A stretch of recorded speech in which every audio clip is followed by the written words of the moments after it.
బెల్కి సక్వాల చక్రాయలో ఉన్న star gate Sri Lanka మాత్రమే కాదు, ప్రపంచంలోని ప్రతి ఒక్క బౌద్ధ ఆర్టిఫాక్ట్ కంటే పూర్తిగా వేరైనదని తెలుసు. దీంట్లో యూనివర్స్ యొక్క కాన్సెప్ట్ని చూపించే ఆర్టిఫాక్ట్ కూడా ఉంది. బెల్ రిపోర్ట్ ప్రపంచం ముందుకి రాగానే ప్రపంచం మొత్తంలోని ఆర్కియాలజిస్టుల దృష్టి అనురాధాపుర వైపు అట్రాక్ట్ అయింది. ఆ తర్వాత డిఫరెంట్ థియరీస్ ముందుకు వచ్చాయి. కొంతమంది వైజ్ఞానికుల నమ్మకం ప్రకారం సక్వాల చక్రాయ ఎటువంటి మ్యాప్ కాదు, ఏదో టెక్నికల్ పర్పస్తో తయారు చేయబడిన ఆర్టిఫాక్ట్.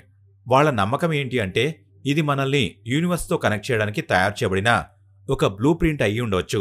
ఈ కారణం వల్లే ఇక్కడ తవ్వకాలు జరిగాయి. అండ్ అక్కడ కొన్ని ఎలాంటి వస్తువులు కనిపించాయి అంటే అవి మొత్తం వేరుగా మరియు విచిత్రంగా ఉన్నాయి. యాక్చువల్గా ఇక్కడ 4 సీట్లు దొరికాయి.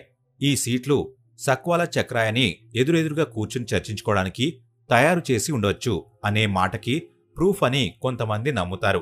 ఒకానొక కాలంలో ఇక్కడ జనాలు ఎదురెదురుగా కూర్చుని చర్చించుకునేవారేమో, కాని నిజమేంటనేది ఈ రోజుకి ఒక రహస్యంగా ఉంది. రికార్డుల్లో లేదు కాని సక్వాల చక్రాయ యొక్క ప్రస్తావన గ్రేట్ శ్రీలంకన్ ఎపిక్లో దొరుకుతుంది అంటారు. ఈ ఎపిక్ ప్రకారం సక్వాల చక్రాయని దేవతల భూమి నుండి అంతరిక్షంలోకి వెళ్లడానికి ఉపయోగించేవారు. ఇన్ఫాక్ట్ కొంతమంది నమ్మేదాని ప్రకారం ఇక్కడ ఉన్న 4 సీట్లలో ఏ సీట్ మీద అయినా కూర్చొని మెడిటేషన్ చేయడం వల్ల ఒక డిఫరెంట్ లెవెల్ ఎనర్జీ ఫీలింగ్ వస్తుంది మరియు జనాలు ఇక్కడ కూర్చుని దేవతల వరకు చేరుకోగలరు. ఈ కారణం వల్లే తాంత్రికులు కూడా ఇక్కడ కూర్చుని ధ్యానం చేయడానికి వస్తారు. వాళ్ల నమ్మకం ఏంటి అంటే మెడిటేషన్ ద్వారా ఈ లక్ష్యాన్ని ప్రాప్తం చేసుకోవచ్చు. అలాగే దీని ద్వారా యూనివర్స్లోని ఏదైనా